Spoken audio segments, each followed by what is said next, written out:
اتنا ریونیو جمع ہوگا، اتنا ریونیو جمع ہوگا کہ بہت سے لعنتی ٹیکسوں سے نجات مل جائے گی، جن میں سب سے بڑا لعنتی ٹیکس جو ہے انکم ٹیکس ہے۔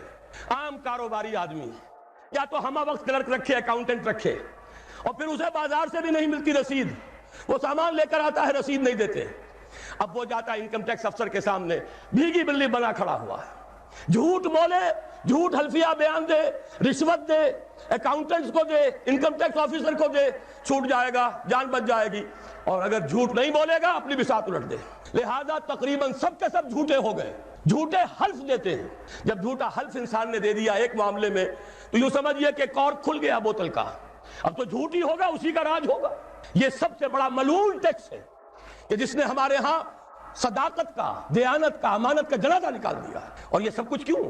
اس لیے کہ جو اصل آمدنی کا ذریعہ ہے وہ تو ہم نے جاگیرداروں کو دے رکھا ہے، ان کے محل سج رہے ہیں، ان کے بڑے بڑے بنگلے ہیں، ان کے عیش ہیں۔ ہاری کو دیکھو، یہاں کے کاشتکار کو دیکھو۔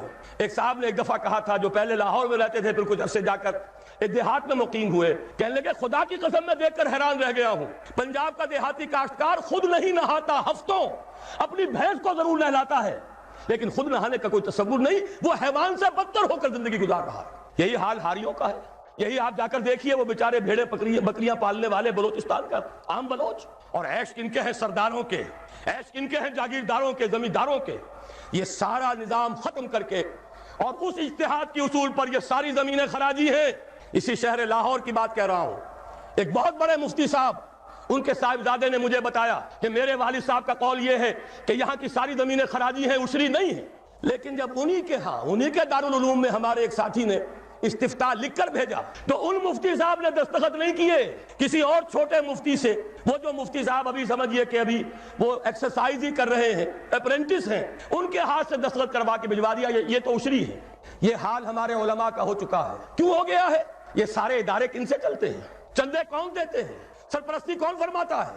وہ تو وہی لوگ ہیں۔ سرمایہ دار کا چندہ نہ ہو تو دارالعلوم نہیں چلے گا، سرمایہ دار کا چندہ نہ ہو تو یہ سارے جو بھی ٹھاٹھ بچھے ہوئے ہیں، جو بڑی بڑی مسندیں سجی ہوئی ہیں، جو بڑی بڑی جائیدادیں بن گئی ہیں، ریاستیں بن گئی ہیں، یہ کہاں سے آئیں گی؟ لہذا سچ بات کیسے کہی جائے؟ ان کے لیے ہیں، مشکلات ہیں، لیکن اب ہمیں حقائق کو علل اعلان کہنا ہوگا۔ وہ جو اقبال نے کہا تھا، جو ہر سے قل لفظ میں پوشیدہ تھی اب تک، اس دور میں شاید وہ حقیقت ہو نمودار۔